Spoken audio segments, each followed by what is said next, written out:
amigos televidentes? Conversamos con el magistrado presidente del Tribunal Electoral, el doctor Heriberto Araúz. Gracias por acompañarnos en el día de hoy. Hay temas interesantes relacionados con las nuevas reglas del juego para las elecciones del 5 de mayo del año 2019. Creo que podemos empezar, magistrado, con las reglas del juego para hacer política y campaña electoral. Han cambiado muchas de ellas y me gustaría que usted nos destaque algunos de los elementos que han cambiado. Bueno, en primer lugar, darte las gracias por esta entrevista a tu distinguida teleaudiencia. En efecto, como hemos venido diciendo los magistrados del Tribunal Electoral, una vez que se aprobó esta reforma electoral en esta ley 29 de este año, los cambios que introduce esta legislación son cambios muy profundos y trascendentales, no para las elecciones del año 2019. Van a marcar la historia de este país de cara a los próximos comicios electorales de las próximas décadas. Y entre otras cosas, como muy bien anotas, se abordan temas muy puntuales: propaganda electoral, el tema de campaña, el tema del financiamiento, el tema de los fueros, el tema del clientelismo político, entre otros, la regulación de la propaganda electoral, entre otros. Son temas que puntualmente se reforman en esta ley que, como hemos dicho a lo largo de nuestra capacitación, los magistrados a nivel nacional van a cambiar la forma de hacer política en este país. Este cambio no se va a lograr por arte de magia con la aprobación de la ley. No somos ingenuos para creer que con la aprobación de la ley eso va a ocurrir de la noche a la mañana. Esto va a tomar tiempo, esto implica cambios culturales en la mente del ciudadano y en la mente de la clase política, de los candidatos y de los gobernantes. Pero implica también un tribunal electoral duro, que haga que eso se cumpla, y una fiscalía electoral también en la misma dirección. Por supuesto, se requiere, y eso es uno de los principios que inspiran esta reforma, se requiere fortalecer la institucionalidad, o sea, un tribunal con garras. No se le dieron todas las garras que el proyecto de ley que se presentó en su momento a la Asamblea contenía, porque ya sabemos que el proyecto de ley se presenta, pero que en la Asamblea, al fin y al cabo, como órgano del Estado, ejerce su facultad constitucional de legislar. Nosotros no pretendemos jamás ser los legisladores, ni la Comisión de Reforma Electoral. Este es un proyecto, un modelo que Panamá, dicho sea de paso, Álvaro, es un modelo que Panamá tiene casi único en el mundo. El modelo de que después que pasan las elecciones, el tribunal convoca a la sociedad civil, organizada en esta comisión de reforma integrada por representantes de la empresa privada, por los trabajadores, ONG, la academia, para discutir reformas electorales. Eso no ocurre casi en ningún país de América. Cuando ellos oyen hablar de esto, que en Panamá tiene este modelo, quedan sorprendidos, porque generalmente las reformas en otros países las presenta el mismo órgano ejecutivo o el legislativo sin mayor consulta ciudadana. Pero estamos conscientes que ninguna de las reformas que ha presentado el Tribunal Electoral desde 1990 hasta la fecha se ha aprobado en su totalidad. Siempre hay temas que quedan ahí pendientes, sensitivos, llamémoslos así, porque si hay algo que tenemos que tener claro es que una reforma electoral, ¿a quién involucra o a quién afecta, para bien o mal? A la clase política, que es la clase que en este caso, a través del órgano legislativo, es el que aprueba la ley. Así que, por supuesto que habrá temas que se mirarán con cierto recelo una vez que lleguen a la Asamblea Nacional, y su facultad constitucional es innegable de aprobar en su totalidad o no estos proyectos. Hemos tenido la oportunidad en esta ocasión de que más del 90% de este proyecto que presentó la Comisión Nacional de Reforma y el Tribunal Electoral se aprobó en la Asamblea. Creo que la Asamblea merece un aplauso de haber aprobado unas reformas electorales profundas, sin precedentes en la historia electoral panameña. Y eso en parte se logró a que la Asamblea no hay un partido que tenga mayoría, que tenga la famosa aplanadora. Hubo negociaciones internas entre los partidos, tuvieron que llegar a acuerdos y consensos, y creo que han dotado al país de una tremenda legislación. Ok, magistrado, hablando de esos cambios, hay preocupación en algunos políticos en este país sobre hasta dónde son las limitaciones para la actividad política partidista, y también yo le agregaría a los independientes, qué se puede y qué no se puede hacer, cuándo se puede y cuándo no se puede hacer, y esto surge a raíz de que ya estamos viendo a posibles candidatos, hoy son aspirantes, a ocupar cargos para presidente, para alcaldes, para diputados, reuniéndose, conversando con la gente, dando entrevistas en los medios de comunicación. ¿Qué se puede? ¿Cuándo se puede hacer? Hace unos días, el Tribunal Electoral publicó el decreto que regula las limitaciones y alcance de la campaña. Debo aclararte que la ley 29 establece, como pocas veces una ley hace, define qué se entiende por campaña electoral. Palabras más, palabras menos, va dirigido a actividades organizativas, comunicativas que un partido o candidato o persona realiza en el país para captar simpatías de cara a una elección. Y esa misma ley 29, que introduce esta reforma, también define qué se entiende por propaganda electoral. Y dice que la propaganda electoral, y en los medios a través de la cual se puede hacer propaganda electoral. Y dice que la propaganda electoral solo se puede hacer durante los periodos de campaña. Una de las innovaciones que introduce esta ley, importante para el país, es que por primera vez en Panamá se establece un término o un periodo para hacer campaña electoral. La historia de Panamá ha sido que aquí las campañas son interminables, ¿no? Tú pasas la elección y siguen todavía los partidos y personas haciendo campaña. Ahora la ley establece que se puede hacer campaña solo 40 en aquellos casos de los partidos que van a elecciones primarias. Porque otra cosa que introduce esta ley es que se establece de manera discrecional que los partidos hagan o no primarias para los cargos de diputado, alcalde y representante. Se mantiene la obligatoriedad de primarias para las elecciones del presidente, el cargo del presidente de la República.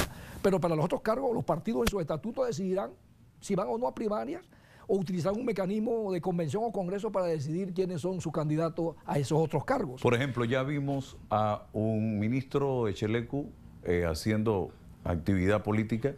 Ya vimos a un señor alcalde Blandón que ejerce cargos públicos, uno de elección, otro por nombramiento, también haciendo reuniones y en actividad política. ¿Esto es violatorio a la ley o no es violatorio a la ley? Esta misma ley y la reglamentación que acabamos de publicar establece qué actividades están permitidas y cuáles no. Ahora mismo estamos en veda electoral. Está prohibido hacer campaña y está prohibido hacer propaganda electoral, de acuerdo a la definición que está en la ley y en este decreto que acabamos de aprobar. Ahora, debo aclarar, y así lo hemos hecho en anteriores ocasiones, que toda persona que considere que un funcionario está haciendo proselitismo político, está utilizando recursos del Estado para promocionar su imagen o su figura, y a juicio del denunciante eso es campaña o proselitismo o propaganda, tiene todo el derecho de presentar la denuncia para que se investigue. No basta que uno quede dentro de los pasillos, los corrillos, comentando las cosas y no se formalicen las denuncias. Incluso con las pruebas. Ahora la tecnología nos permite aportar pruebas. Pero eso sí, el tribunal no investiga, porque aquí a los magistrados nos llega vía WhatsApp. Denuncia así que fulano estaba entregando... De oficio no pueden iniciar. Nosotros no podemos. El tribunal, imagínese un juez investigando. Y el tribunal que tiene que decidir, romperíamos la imparcialidad. Hay un procedimiento que cumplir y esto hay que hacer docencia en esto. Y los periodistas como tú y tu programa nos ayudan para hacer esa docencia. Las denuncias se presentan ante la Fiscalía Electoral. Ellos tienen la labor constitucional de investigar.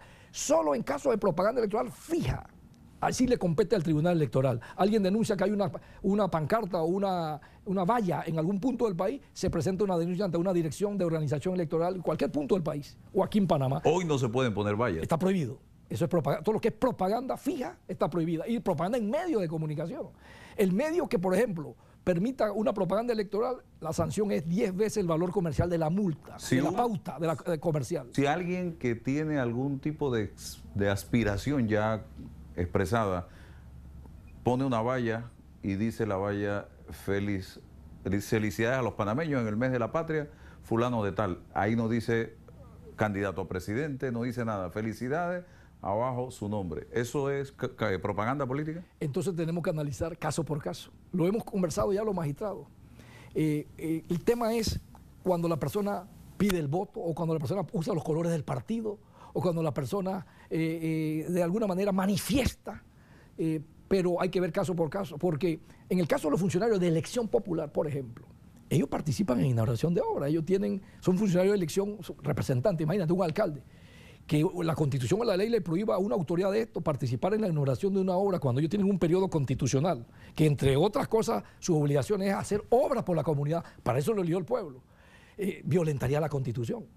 Entonces, hay que ver caso por caso. Si lo hace un ministro que aspira a ocupar la presidencia de la República, de participar de eventos de esta naturaleza, cortes de cinta, inauguraciones de obra. Siempre, por digo, hay que ver caso por caso, siempre y cuando sea en actividades propias del ministerio, de la entidad, de las funciones de la entidad. No hay problema. Ahí no hay problema. Porque también tendríamos que ir al extremo, que tú lo acabas de retomo tu pregunta anterior, la preocupación de algunos miembros del partido político, ¿qué podemos hacer? Este decreto que acabamos de aprobar sobre los alcances de la campaña no pueden ignorar ni la ley ni el Tribunal Electoral los derechos políticos y constitucionales de las personas. Hay gente que hace reuniones de consulta. Eso es permitido, los partidos tienen su vida democrática, pueden reunirse, pueden convocar alguna reunión en un hotel, en un centro de convenciones. Una ley no puede prohibir eso. O un ciudadano que quiera explorar sus posibilidades, camina por la comunidad. Esos son sus derechos constitucionales, derechos de reunión, de asociación. Pero si ese ciudadano o partido dice, tenemos aspiraciones, queremos que fulano tal sea presidente, o yo tengo aspiraciones a la presidencia de la República, ya está haciendo propaganda electoral. Y si lo hace en esas reuniones privadas, donde evidentemente tiene que hablar con su gente, también estaría Si hay denuncia, por supuesto que eso tendría que investigarlo. Entonces, porque él no puede, es que hay que hilar bien delgado en esto. El tema es muy delicado y complejo.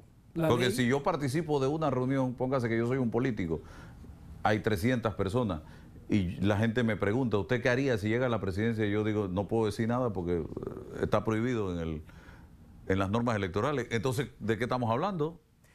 Incluso la ley, para ser más específico, dice que una vez que la persona se postule a un cargo, tiene la obligación de presentarle al Tribunal Electoral y el Tribunal hacerlo público quién es ese candidato o precandidato, o sea, su hoja de vida. Y además, una propuesta de gobierno. ¿Qué pienso hacer yo en caso de que el ciudadano me elija con su voto para un cargo de elección? Tiene que presentar su propuesta, su plan de gobierno. Al tribunal. Al Tribunal Electoral y nosotros hacerlo público para que la ciudadanía le exija a ese ciudadano, si gana, usted prometió esto.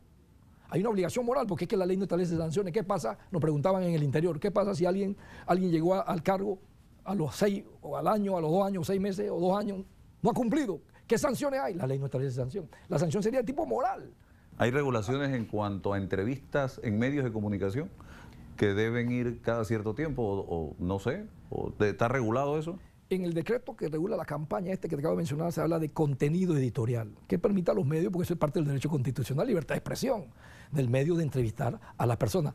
Lo que no puede hacer el entrevistado es hacer manifestaciones políticas, es decir, de aspiraciones políticas abiertas, porque ya eso implicaría una manera de proyectar su imagen, dice que lo que es campaña según la ley. O sea, eso lo podrán hacer en el momento en que estén en campañas internas del partido y luego en la campaña nacional. Así es, porque el periodo de campaña son, te decía, 45 días de cara a unas primarias y 60 días antes de la elección general. Ahí sí usted puede ir a los medios y a todo. Las veces que quiera. Las veces que quiera, están todos los mecanismos.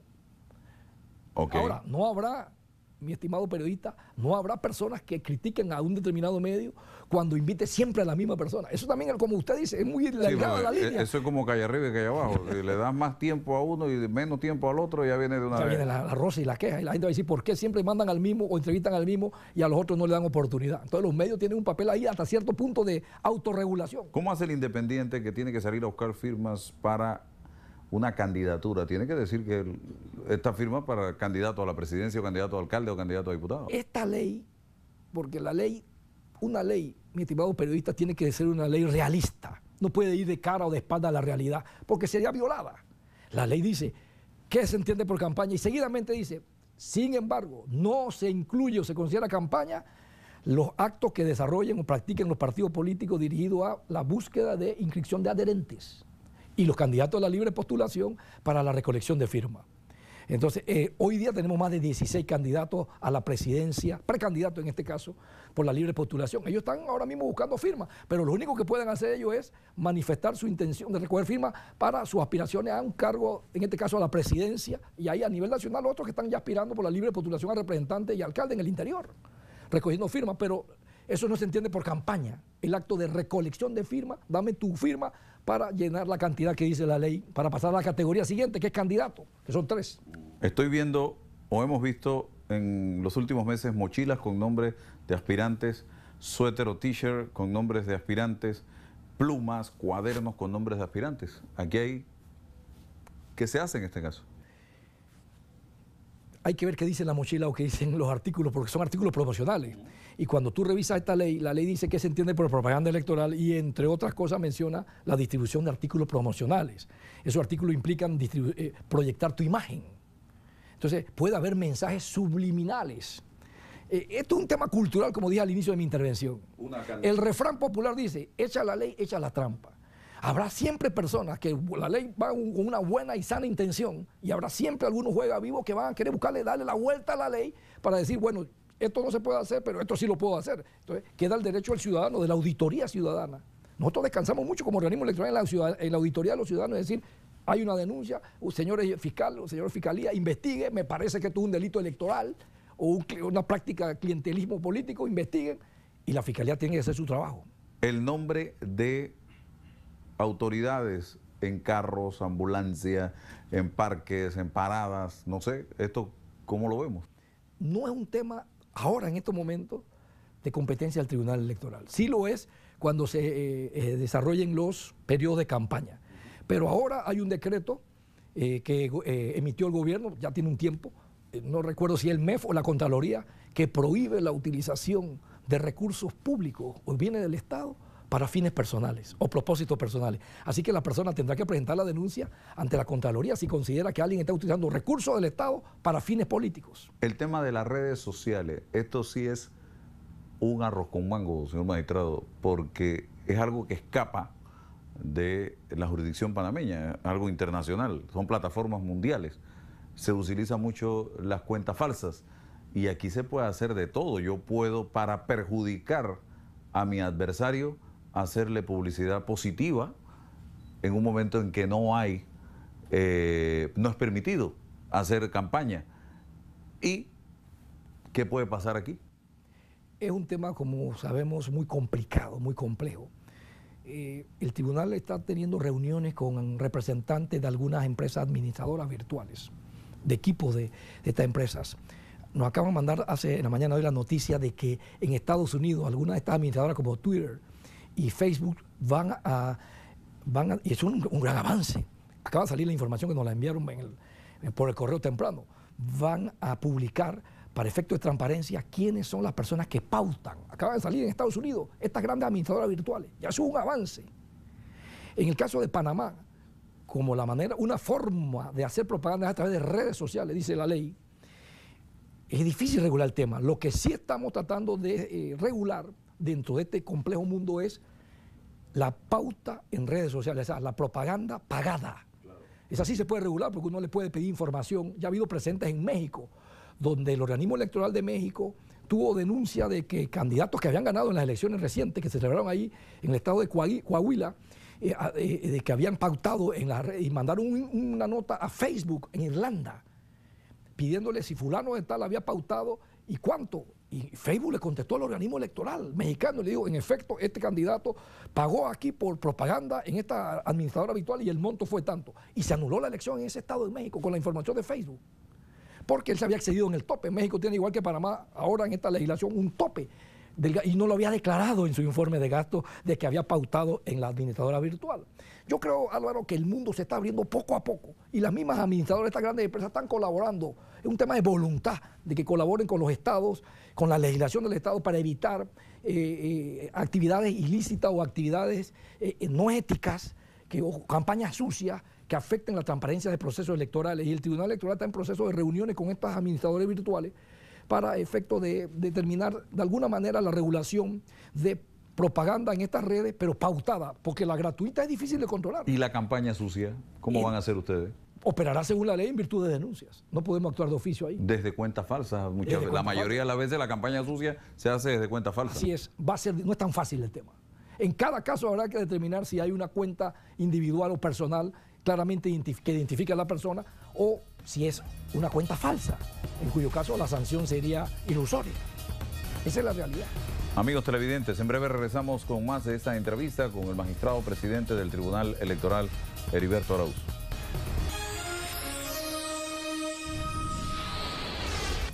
Estamos de vuelta con la segunda parte de esta entrevista con el magistrado presidente del Tribunal Electoral, Heriberto Arauz.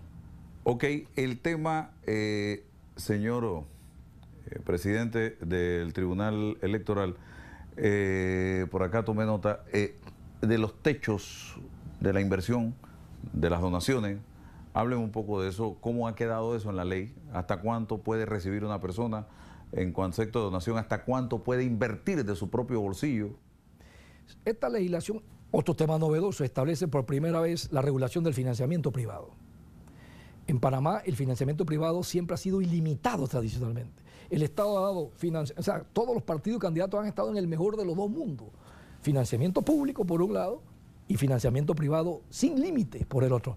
Ahora por primera vez se establece una regulación del financiamiento privado y se establecen topes. La ley establece que para hacer y por cargo, se establece en el caso de los representantes un tope de hasta $150.000 en el caso de representantes en el financiamiento privado. Para el caso de los alcaldes, no hay un tope con un valor absoluto en la ley, pero sí establece que es $5 por elector. Entonces habría que sumar de acuerdo a la circunscripción electoral. Entonces habría que hacer el cálculo de cuánto en cada circunscripción o municipio electores hay, multiplicarlo por 5 para saber cuál es el tope de financiamiento privado que pueda hacer un candidato. Y ese financiamiento incluye, como usted muy bien lo anotó, tanto los aportes que yo reciba de terceros como de los aportes propios. Eso tiene que sumar esa cantidad.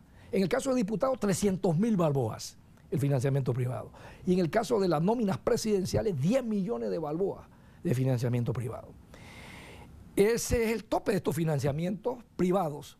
Sin embargo, la ley establece que los partidos políticos pueden, del financiamiento público, también hacer contribuciones a los candidatos que el partido así a bien lo tenga, de su respectivo colectivo o órgano interno. Así que estos son los topes y esta es la regulación. ¿Cómo vamos a fiscalizar o auditar esto? Es la pregunta que puede salir aquí a la vista. El Tribunal Electoral, tú lo dijiste al inicio, tiene que tener las garras y los mecanismos para que se cumpla la ley. De lo contrario, será letra muerta. Y tenemos en el presupuesto y en el plan crear una dirección a partir de enero, una dirección de fiscalización del financiamiento político, que va dirigido a fiscalizar el financiamiento público y el financiamiento privado. La ley obliga de que todo el que aspira a un cargo de elección tiene que abrir una cuenta única de campaña. Y ese es el mecanismo que esta dirección de fiscalización con expertos auditores forenses van a estar monitoreando y fiscalizando para que determinar si alguien se excedió porque en esa cuenta va a estar ingresos y deben estar los gastos que salen para la campaña, de la cuenta única de campaña, que deben tener tanto los partidos como cada candidato. Así que a través de la fiscalización del tribunal y de las denuncias que puedan llegar de la Fiscalía o de la ciudadanía, se podrá determinar si una persona violó el tope. La pregunta es, ¿qué pasa si se le desconfirma o se comprueba que alguien violó estos topes? La sanción es, se anula la elección. Es causal de nulidad de elección y tiene que haber una segunda elección. ¿Qué propuesta llevó en su momento el tribunal y la comisión a la asamblea? Que lamentablemente no pasó. Anular la candidatura, ¿no? Que esa persona que se le comprobó que hizo trampa no puede correr nuevamente. Pero lamentablemente en la asamblea esto no pasó. Esta parte o este tema específico. Y se permite que esa misma persona pueda volver a participar en la segunda vuelta, en la segunda elección con todos los demás.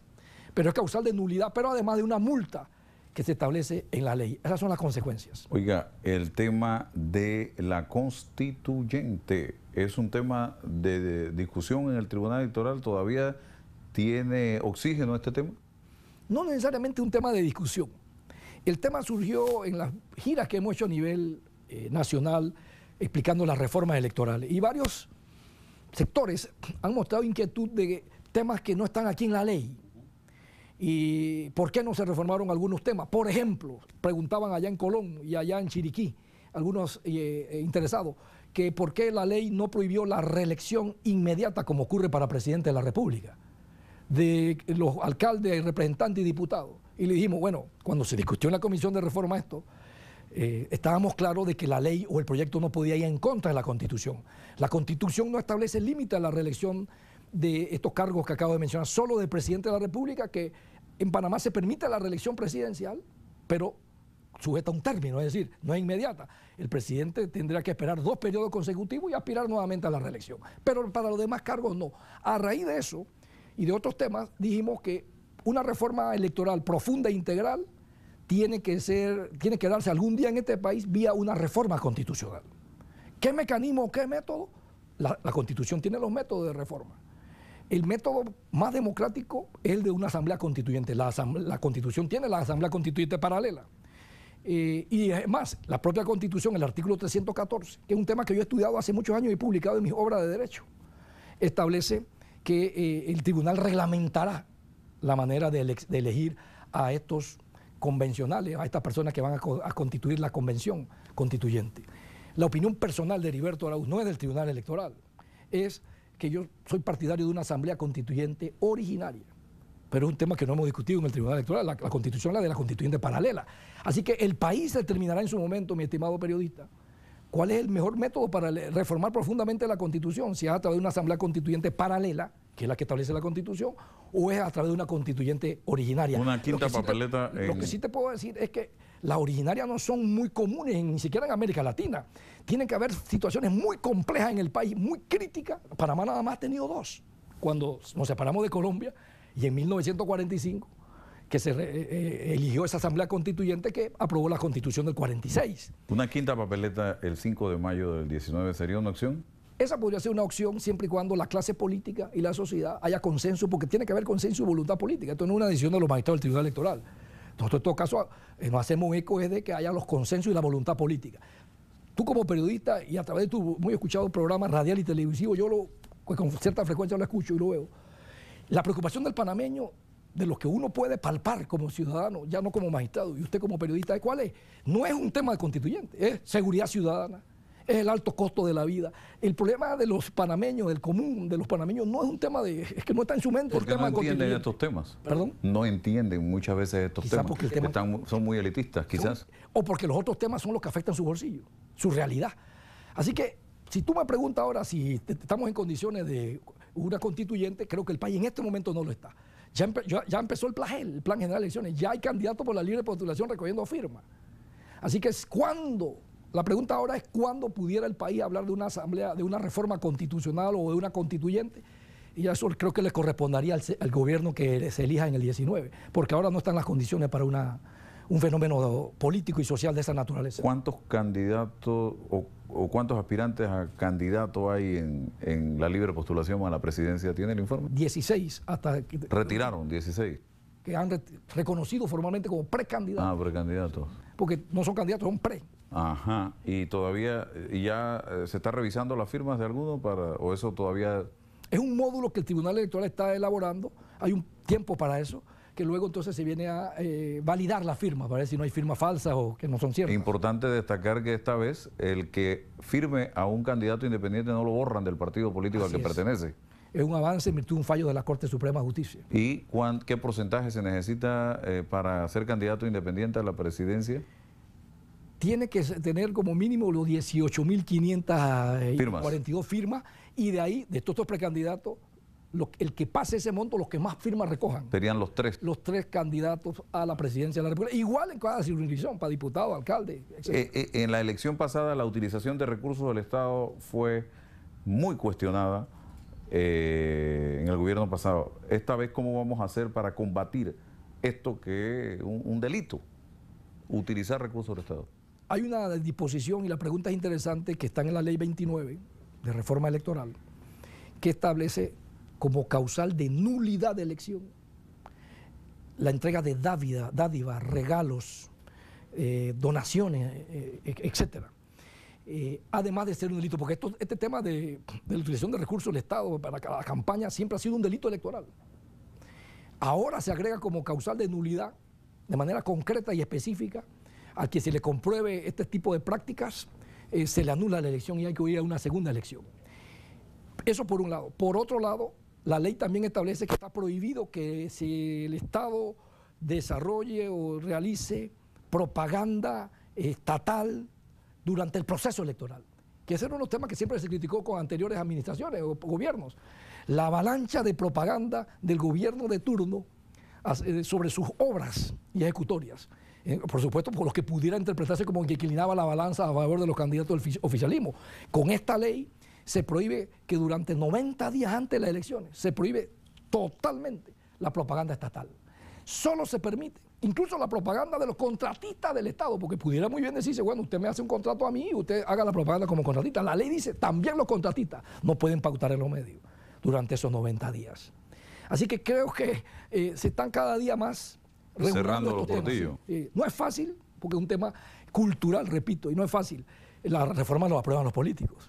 Oiga, y cierro, los medios en todo esto, ¿cómo se va a manejar la pauta publicitaria en las primarias y luego en la campaña nacional? ¿Eso lo va a controlar exclusivamente el Tribunal Electoral? No usaría la palabra controlar.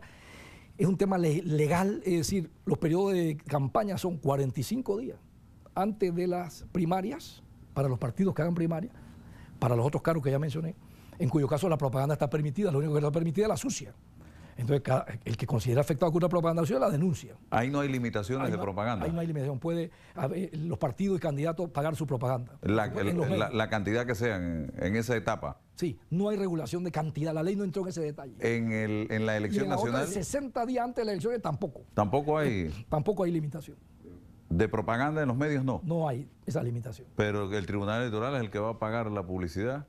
No, la ley establece que sí, claro, el tribunal es el que le va a pagar los medios. Hay un mecanismo que establece la ley para pagar. Cada partido, en el proyecto se establecía una regulación un poquito complicada y eso no pasó en la Asamblea. Cada partido va a través de su agencia publicitaria manejar la estrategia de sus propagandas y sus candidatos. Pero el pago se hace del Tribunal Electoral directamente al medio. Es como el administrador de ese fondo. Ya ese candidato y ese partido no van a ir a la caja, a la ventanilla del medio a pautar. No, se hace a través del Tribunal Electoral. Pero eso es dentro de estos periodos, 45 días de cara a una primaria o 60 días antes de una elección general. Ok. O sea que en la primaria también va a ser a través del Tribunal Electoral. También. Porque es que la ley establece que el tribunal, esta nueva legislación establece que el tribunal organizará, reglamentará, fiscalizará, financiará las elecciones internas de los partidos políticos. Eso incluye no solamente la primaria, la que acaba de pasar, por ejemplo, de Cambio Democrático. La ley obliga al Tribunal Electoral a financiarla. Pero acláreme, ¿va a haber un tope de inversión en la publicidad de los candidatos? ¿Eso va a estar dentro de los topes? Hay topes para la propaganda, hay un porcentaje. No es que yo puedo pautar 10 millones de dólares. No, hay una regulación con porcentajes para propaganda electoral, porque de lo contrario, uno de los principios que inspira esta reforma es la equidad. De lo contrario, habría un evidente y grosero desbalance de que alguien que tenga más recursos o más acceso al financiamiento público, por ejemplo. Un punto que se me queda en el tapete, que establece esta ley: la nómina presidencial solo puede hacer propaganda electoral con fondos públicos. Eso nunca ha ocurrido, eso es novedoso. Por lo tanto, ningún partido y sus respectivos candidatos a la presidencia pueden usar recursos privados para propaganda electoral. La propaganda de nómina, hay que aclarar esto, presidencial, las otras nóminas, los otros cargos de diputado, alcalde, pueden usar financiamiento privado y el público también. Pero en el caso de la propaganda de campañas presidenciales, la ley establece que solo es con financiamiento público. ¿Algo que se quede sobre el tintero, señor magistrado? No, se tratan temas muy complejos. Te doy las gracias por la entrevista. El papel del Tribunal Electoral es, y en esta etapa nos encontramos, de reglamentar la ley. Hay muchos temas por reglamentar. Estamos discutiendo ahora, terminada la entrevista, vamos a discutir o analizar un reglamento de apertura de cuentas de campaña de los partidos y candidatos de la libre postulación. Tenemos casi 20 temas por reglamentar. La ley es muy amplia, muy compleja. El tribunal tiene que mirar con mucho detenimiento y mucha responsabilidad esta reglamentación. La ley establece que el tribunal también la consulta, no se trata de una reglamentación antojadiza o arbitraria, se consulta al Foro Ciudadano Pro Reformas Electorales, que integran diferentes sectores de la sociedad, y se le consulta al Consejo Nacional de Partidos Políticos, y finalmente, enriquecido el documento, el tribunal, los magistrados, aprobamos y lo publicamos en el boletín. El papel de los medios es fundamental en la divulgación de esta tarea. Esto no es un tema nada más del Tribunal Electoral, la docencia electoral, es un tema de los partidos políticos, de los medios, de aquel órgano o medio que tiene facultad y poder de divulgar la ley. En otros países esta tarea no se hace. Es bueno reconocerlo, que en Panamá, una vez que se aprueba una reforma, el tribunal sale a la calle a explicar con su funcionario y su equipo de trabajo reforma, y el papel que juegan ustedes como periodistas y profesionales de la comunicación también nos ayuda bastante. Gracias al magistrado Heriberto Araúz, magistrado presidente del Tribunal Electoral.